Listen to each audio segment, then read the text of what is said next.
لیدونکو ونه کې هیله سلامونه الله دې وکړي چې ټول جوړ خوشحاله او صحتمند اوسئ. نن په دې خبرې کوو چې زیاتره زموږ دوستان او هیوادوال کورنۍ ځوانان د عید په شپو ورځو کې ډېر خوراک کوي چې خدای مه کړه ډېرې بدې پایلې هم لري. یعنې په دې معنی چې د عید په شپو ورځو کې ډېر خوراک د 5 خطرناکو ناروغیو د رامنځته کېدا باعث کېږي.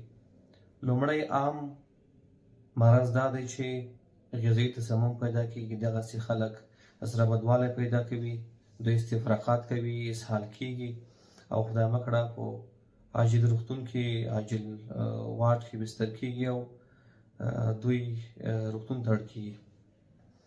دوهمه مریضي دا ده چې په دې خلکو کې د صفرا د کڅوړې حاد التهاب پیدا کېږي چې هغې ته اکیوټ کولسټرایټس ویل کېږي.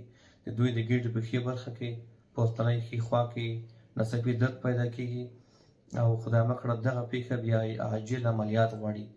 او زیاتره دغه پیښې په رمضان کې هم چې زیاتره خلک احتیاط نه کوي د خوراک سره، ډېر خوراک په یو ځای وکړي، نو دغه پیښې په رمضان مبارک کې هم پیښېږي. درېیم عامه مریضي دا ده چې په دې خلکو کې د معدې شاته یو بله عضو ده چې هغې ته پنکراس ویل کېږي.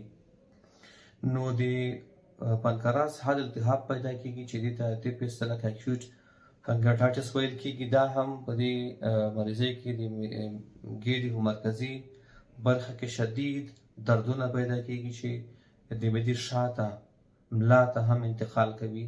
دغسې خلک خوراک نشي کولی، سمدستي دوی استفراقات کوي، دلبدي لري او دغسې کسان هم په روغتون کې بستر کېدلی شي.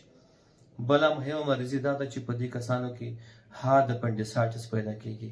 د اپنډکس کولمه التهابي کېږي په حاد شکل او خدای مه کړه دغه پیښه هم عملیات غواړي او دغسې کسان په روغتون کې بستر کېږي. نو په ټوله کې زما ټولو درنو کورنیو ته دا خواسته غوښتنه ده چې دوی باید له خوراک سره پام وکړي. یعنې په دې معنی چې په ورځ که د 8 ځلې خوراک وکړي خو کم دې وکړي. یو خو دا چې دوی معده سالم پاتې کېږي، دوی پنکراس روغ پاتې کېږي او دوی د عید په شپو ورځو کې د خوشحالۍ له دې صحنې څخه نه وځي او د خپلو کورنیو سره خوشحاله وخت تېرولی شي. او که خدای مه کړه په دې آفتونو باندې اخته شي نو د عید شپې ورځې ورباندې نه لګېږي، په خفګان باندې اخته کېږي او خدای مه کړه په روغتونونو کې بستر کېږي. د خپل ځان او د خپل صحت په اړه د نورو معلوماتو لپاره زموږ فیسبوک پاڼه وڅارئ او نوي معلوماتو ترلاسه کوئ. سلامت اوسئ، خوشحاله شپې ولرئ.